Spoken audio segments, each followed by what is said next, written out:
Hi സുഹൃത്തുക്കളെ, civil engineering മേഖലയിൽ പുതിയൊരു ഒഴിവുമായി PSC പുതിയൊരു നോട്ടിഫിക്കേഷൻ പബ്ലിഷ് ചെയ്തിരിക്കുകയാണ്. ഓവർസിയർ അല്ലെങ്കിൽ ഡ്രാഫ്റ്റ്സ്മാൻ ഗ്രേഡ് 2 ഇറിഗേഷൻ ഡിപ്പാർട്ട്മെന്റിലേക്ക് അതേപോലെ PWD ഡിപ്പാർട്ട്മെന്റിലേക്കും ഒരുമിച്ച് നടക്കുന്ന ഒരു റിക്രൂട്ട്മെന്റ് ആണ് ഗ്രേഡ് 2 ഓവർസിയർ നിയമനം. അപ്പോൾ ഈ പരീക്ഷയെക്കുറിച്ച് ഇതിന്റെ നോട്ടിഫിക്കേഷൻ അതിന്റെ വിശദാംശങ്ങൾ നമുക്കറിയാം. എങ്ങനെയാണ് ഇതിന്റെ ഒരു സാലറി സ്കെയിൽ വരിക, ഏജ് ലിമിറ്റ് എത്ര തുടങ്ങിയ കാര്യങ്ങളൊക്കെ വീഡിയോയിൽ ഡിസ്കസ് ചെയ്യാം. സിലബസ് എന്തായിരിക്കും വരിക എന്നുള്ളത് ഡിസ്കസ് ചെയ്യാം. അതോടൊപ്പം തന്നെ ഈ പരീക്ഷയ്ക്ക് ആർക്കൊക്കെ അപ്ലൈ ചെയ്യാം, എന്തൊക്കെയാണ് ഇക്വലന്റ് ക്വാളിഫിക്കേഷൻസ് തുടങ്ങിയവ നമ്മൾ ഈ വീഡിയോയിൽ പറയുന്നുണ്ട്. അപ്പോൾ നമുക്ക് വീഡിയോയിലേക്ക് കിടക്കാം. അതിന് മുന്നേ പറയട്ടെ, I+ ഈ പരീക്ഷയ്ക്ക് വേണ്ടിയിട്ട് ഇന്റൻസീവ് ആയിട്ടുള്ള കോച്ചിങ് ഒരുക്കുന്നുണ്ട്. I+ന്റെ പുതിയ ബാച്ചിൽ എൻറോൾ ചെയ്യാനായിട്ട് വീഡിയോയുടെ ഡിസ്ക്രിപ്ഷനിലുള്ള നമ്പറുകളിൽ വിളിക്കുക. ഓക്കെ, അപ്പോൾ നമുക്ക് ഇതിന്റെ നോട്ടിഫിക്കേഷന്റെ വിശദാംശങ്ങളിലേക്ക് പോയാൽ നമുക്കറിയാം PWD ഇറിഗേഷൻ ഈ ഡിപ്പാർട്ട്മെന്റുകളിലേക്കാണ്, രണ്ട് ഡിപ്പാർട്ട്മെന്റിലേക്ക് ഒരുമിച്ചാണ് ഇപ്പോൾ ഈ നിയമനം വന്നിരിക്കുന്നത്, ഈ നോട്ടിഫിക്കേഷൻ വന്നിരിക്കുന്നത്. പൊതുമരാമത്ത് വകുപ്പും ജലസേചന വകുപ്പും. നെയിം ഓഫ് ദ പോസ്റ്റ്, ഇതിന്റെ കാറ്റഗറി കോഡും കൂടെ 008 ഞാൻ ഇവിടെ കൊടുത്തിട്ടില്ല, 008/2024 എന്നുള്ളതാണ് ഇതിന്റെ കാറ്റഗറി കോഡ്. 008/24 എന്നുള്ളതാണ് കാറ്റഗറി കോഡ്. അപ്പോൾ ഈ വർഷത്തെ ആദ്യ സെറ്റ് ഓഫ് നിയമനങ്ങൾ, ആദ്യ സെറ്റ് ഓഫ് നോട്ടിഫിക്കേഷനുകളാണ് ഇപ്പോൾ മാർച്ച് 1-ാം തീയതി ഗസറ്റിൽ പബ്ലിഷ് ആയിരിക്കുന്നത്.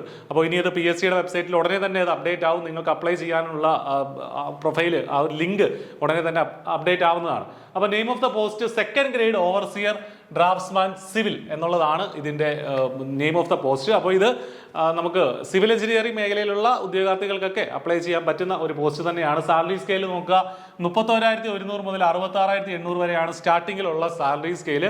മികച്ച ഒരു സാലറി സ്കെയിൽ ഈ ഗ്രേഡ് 2-നുണ്ട്. കൂടാതെ വേക്കൻസീസ്, നമ്പർ ഓഫ് വേക്കൻസീസ് ഇവിടെ പറയുന്നില്ല, ആന്റിസിപ്പേറ്റഡ് വേക്കൻസീസ് എന്നാണ് ഇവിടെ കൊടുത്തിരിക്കുന്നത്. എങ്കിലും ഒട്ടേറെ ഒഴിവുകൾ വരുന്ന ഒരു തസ്തിക തന്നെയാണ് ഈ പറഞ്ഞ ഗ്രേഡ് 2 എന്നുള്ളത്. ഇതിന്റെ ലാസ്റ്റ് ഡേറ്റ് ഏപ്രിൽ 3-ാം തീയതി വരെയാണ് നമുക്ക് ഈ പരീക്ഷയ്ക്ക് അപേക്ഷിക്കാൻ സാധിക്കുന്നത് എന്നുള്ള കാര്യം കൂടെ മനസ്സിലാക്കുക.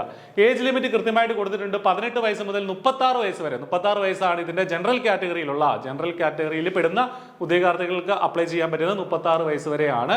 കൃത്യമായിട്ട് ഡേറ്റ് ഓഫ് ബർത്തും 1988 2/1/1988 ശേഷം ജനിച്ചവർക്കാണ്, ആ ഡേറ്റ് ഇൻക്ലൂഡഡ് ആണ് ഇതിന് അപ്ലൈ ചെയ്യാൻ സാധിക്കുക. റിസർവേഷൻ ഉണ്ടെങ്കിൽ അതനുസരിച്ചുള്ള ഏജ് റിലാക്സേഷൻ നിങ്ങൾക്ക് കിട്ടുകയും ചെയ്യും.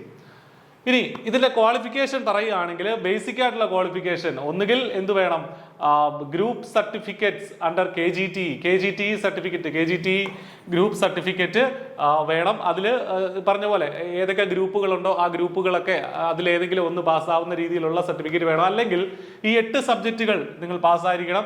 Surveying and levelling higher, applied mechanics higher, building material and construction higher, hydraulics and irrigation higher, building drawing and estimating higher, earth work and road making higher, geometrical drawing lower or practical plane and solid geometry lower, അല്ലെങ്കിൽ mensuration lower. അപ്പോൾ ഇത്രയും സബ്ജക്റ്റുകൾ പാസ്സായിട്ടുണ്ടെങ്കിലും നിങ്ങൾക്ക് ആ certificate നിങ്ങളുടെ കയ്യിലുണ്ടെങ്കിൽ നിങ്ങൾക്ക് apply ചെയ്യാനായിട്ട് സാധിക്കും. അപ്പോൾ KGT യോഗ്യതയാണ് ഇതിന്റെ അടിസ്ഥാനമായിട്ടുള്ള ഒരു യോഗ്യത എന്ന് മനസ്സിലാക്കുക. അല്ലെങ്കിൽ നിങ്ങൾക്ക് ഡിപ്ലോമ ഇൻ ഡ്രാഫ്റ്റ്സ്മാൻ സിവിലിനോ അല്ലെങ്കിൽ സർവേയറിനോ ഉള്ള ആ ഒരു കാറ്റഗറിയിൽ നിങ്ങൾക്ക് ഡിപ്ലോമ ഉണ്ടെങ്കിൽ, ക്രാഫ്റ്റ്സ്മാൻഷിപ്പിലുള്ള ഡിപ്ലോമ, അതായത് ITകളിലുള്ള നിങ്ങളുടെ സർട്ടിഫിക്കറ്റ് ഉണ്ടെങ്കിൽ നിങ്ങൾക്ക് ഇതിൽ അപ്ലൈ ചെയ്യാൻ പറ്റും. ഡ്രാഫ്റ്റ്സ്മാൻ സിവിൽ അല്ലെങ്കിൽ സർവേയർ എന്നുള്ള ആ ഒരു certificate followed by 6 months practical training, അതായത് 2 വർഷത്തെ ITI കോഴ്സ് കഴിഞ്ഞിരിക്കുന്നവർക്കും അപ്ലൈ ചെയ്യാൻ സാധിക്കും. അല്ലെങ്കിൽ നമ്മുടെ വിമൻസ് പോളിടെക്നിക്കിൽ ഉണ്ടായിരുന്ന ഡിപ്ലോമ ഇൻ സിവിൽ എഞ്ചിനീയറിംഗ് 2 വർഷത്തെ കോഴ്സ് ഉണ്ടായിരുന്നു, അത് യോഗ്യതയുള്ളവർക്കും ആ യോഗ്യതയുള്ളവർക്കും ഇതിന് അപ്ലൈ ചെയ്യാനായിട്ട് സാധിക്കും. അപ്പോൾ നമ്മുടെ സ്വാഭാവികമായ ചോദ്യം വരും, മറ്റ് ഹയർ യോഗ്യതയുള്ളവർക്ക്, ഡിപ്ലോമയുള്ളവർക്കോ അല്ലെങ്കിൽ BTech ഒക്കെ ഉള്ളവർക്ക് അപ്ലൈ ചെയ്യാൻ പറ്റുമോ എന്നുള്ളത്. കൃത്യമായിട്ട് PSC ഇക്വലൻസി സർട്ടിഫിക്കറ്റ്, അതായത് ഇക്വലന്റ് ക്വാളിഫിക്കേഷൻസ് ഏതൊക്കെയാണെന്നും ഈ നോട്ടിഫിക്കേഷനിൽ വളരെ വ്യക്തമായിട്ട് പറയുന്നുണ്ട്. അതായത് മുൻകാലങ്ങളിൽ ഈ പരീക്ഷ നടത്തിയപ്പോൾ ആ സമയത്ത് ഇക്വലന്റ് ആയിട്ട് ഈ തന്നിരിക്കുന്ന യോഗ്യതകൾക്ക് ഇക്വലന്റ് ആയിട്ട് ഏതൊക്കെ ക്വാളിഫിക്കേഷൻസ് ആണ് PSC സ്വീകരിച്ചിരുന്നത്, അപ്പോൾ അത് ഇവിടെ പറയുന്നുണ്ട്. ആ ക്വാളിഫിക്കേഷൻസ് ഉള്ളവർ, അത് നമുക്ക് നോക്കാം. ആ നിശ്ചിതമായ ഇക്വലന്റ് ക്വാളിഫിക്കേഷൻ ഉള്ളവർ മറ്റ് സർട്ടിഫിക്കറ്റുകളൊന്നും ഹാജരാക്കേണ്ടതില്ല, ഡയറക്റ്റ് ആയിട്ട് അവർക്ക് അപ്ലൈ ചെയ്ത് പോകാം, പരീക്ഷ എഴുതാം എന്ന് തന്നെയാണ് PSC പറയുന്നത്. അപ്പോൾ നമുക്ക് ആ ഒരു ഇക്വലൻസി സർട്ടിഫിക്കറ്റുകൾ ഏതൊക്കെയാണ് ഈ ഒരു തസ്തികയ്ക്ക് വേണ്ടിയിട്ടുള്ളതെന്ന് നമുക്ക് നോക്കാം.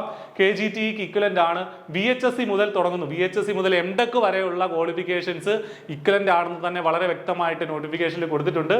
Civil construction and maintenance VHSC ചെയ്തവർക്ക് ഇതിന് അപ്ലൈ ചെയ്യാൻ സാധിക്കും.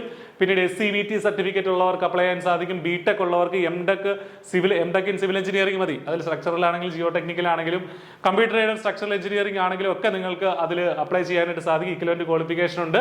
അതുപോലെ ITI NTC സർട്ടിഫിക്കറ്റ് ഉള്ളവർക്ക് BTech BE അതൊക്കെ ഈ ഡിപ്ലോമ ഇൻ ക്രാഫ്റ്റ്സ്മാൻഷിപ്പിന് ഇക്വലന്റ് ആണ് എന്നുള്ള യോഗ്യതയാണ് ഇവിടെ പറയുന്നത്.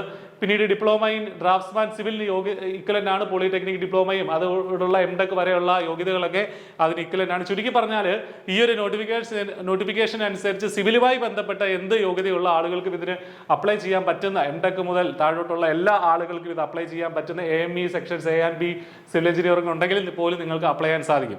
അപ്പോൾ നിങ്ങളെ സംബന്ധിച്ച് വലിയൊരു ഓപ്പർച്യൂണിറ്റി ആണിത്. ഇനി ഇതിന്റെ ഒരു സിലബസ് നമ്മൾ പരിശോധിക്കുകയാണെങ്കിൽ അധികം നമുക്ക് ഈ പറഞ്ഞ പോലെ നേരത്തെ ഇത് കഴിഞ്ഞ തവണത്തെ പരീക്ഷയുടെ സിലബസ് ആണ്, ഇതേ തസ്തികയിലേക്ക് നടന്ന പരീക്ഷയുടെ സിലബസ് ആണ്. കുറച്ച് ശ്രമിച്ചു കഴിഞ്ഞാൽ തീർച്ചയായിട്ടും നമുക്ക് മികച്ച സ്കോർ വാങ്ങിക്കാൻ പറ്റുന്ന തരത്തിലുള്ള ഒരു സിലബസ് തന്നെയാണ്. എഞ്ചിനീയറിംഗ് ഡ്രോയിങ്ങിന്റെ കാര്യങ്ങൾ ഇതിൽ ഡിസ്കസ് ചെയ്യുന്ന ഡ്രോയിങ് ഇൻസ്ട്രുമെന്റ് ഉൾപ്പെടെയുള്ള ബേസിക് ആയിട്ടുള്ള എഞ്ചിനീയറിംഗ് ഡ്രോയിങ് നമുക്ക് പഠിക്കേണ്ടിയിരിക്കുന്നു. സർവേയിങ്ങിന്റെ വിവിധ കാര്യങ്ങൾ, plane table, chain survey, levelling, അതേപോലെ ലെവലിംഗ്, തിയോഡലൈറ്റ് സർവേ, കോണ്ടൂറിംഗ് ഉൾപ്പെടെ നമ്മൾ പഠിക്കേണ്ടിയിരിക്കുന്നു. Then building materials and construction, building materials, വിവിധ തരത്തിലുള്ള ബിൽഡിംഗ് മെറ്റീരിയൽസ് കൃത്യമായിട്ട് ഇതിൽ പറയുന്നുണ്ട്. ബിൽഡിംഗ് കൺസ്ട്രക്ഷൻ അതിന്റെ ഭാഗങ്ങൾ ഇവിടെ പറയുന്നുണ്ട്. Then building drawing and estimating, bylaws ഉൾപ്പെടെയുള്ള കാര്യങ്ങൾ ഇവിടെ പഠിക്കേണ്ടിയിരിക്കുന്നു. ദെൻ ഹൈഡ്രോളിക്സ് ആൻഡ് ഇറിഗേഷൻ, കുറച്ച് ഫ്ലൂയിഡ് മെക്കാനിക്സും ഇറിഗേഷനും ഒക്കെ നമുക്കിവിടെ പഠിക്കേണ്ടതായിട്ടുണ്ട്. ദെൻ ഓട്ടോകാഡിന്റെ ബേസിക് ആയിട്ടുള്ള കാര്യങ്ങൾ. അപ്പോൾ കഴിഞ്ഞ തവണത്തെ സിലബസ് അങ്ങനെ വലിയ വാസ്റ്റ് ആയിട്ടൊരു സിലബസ് അല്ല, പക്ഷേ ഇത് നോക്കുകയാണെങ്കിൽ ഓരോന്നിലും കുറച്ചധികം കാര്യങ്ങൾ നമുക്ക് പഠിക്കേണ്ടതായിട്ടുണ്ട്. അപ്പോൾ പുതിയ സിലബസ് വരുമ്പോൾ കുറച്ചുകൂടെ വിശദമായിട്ട് മാർക്കിന്റെയൊക്കെ ഡിവിഷൻ വെച്ചുള്ള സിലബസ് നമുക്ക് പ്രതീക്ഷിക്കാം. അപ്പോൾ എന്താണെങ്കിലും നിങ്ങൾ സ്റ്റാർട്ട് ചെയ്യുക. I+C പരീക്ഷയ്ക്കായിട്ട് ഇന്റൻസീവ് ആയിട്ടുള്ള കോച്ചിങ് ഒരുക്കുന്നുണ്ട്. ഈ പറഞ്ഞ ഹൈ ക്വാളിറ്റി പ്രീ റെക്കോർഡഡ് വീഡിയോസും അതേപോലെ തന്നെ ഡൗട്ട് ക്ലിയറൻസും ഒക്കെ നമ്മുടെ കോഴ്സിന്റെ പ്രത്യേകതയാണ്. എന്തെങ്കിലും ഡൗട്ട്സ് ഉണ്ടെങ്കിൽ അല്ലെങ്കിൽ കോഴ്സിൽ എൻറോൾ ചെയ്യാനായിട്ട് നിങ്ങൾക്ക് ഈ നമ്പറുകളിൽ വിളിക്കുക, അല്ലെങ്കിൽ താഴെ കാണുന്ന നമ്പറുകളിലും നിങ്ങൾക്ക് വിളിക്കാനായിട്ട് സാധിക്കും. അപ്പോൾ ഒട്ടും വൈകണ്ട, പഠനം ആരംഭിക്കുക. ഓവർസിയർ ഗ്രേഡ് 2 എന്ന തസ്തിക ലക്ഷ്യമാക്കി ഇന്ന് തന്നെ നിങ്ങളുടെ യാത്ര ആരംഭിക്കുക. All the very best. Thank you.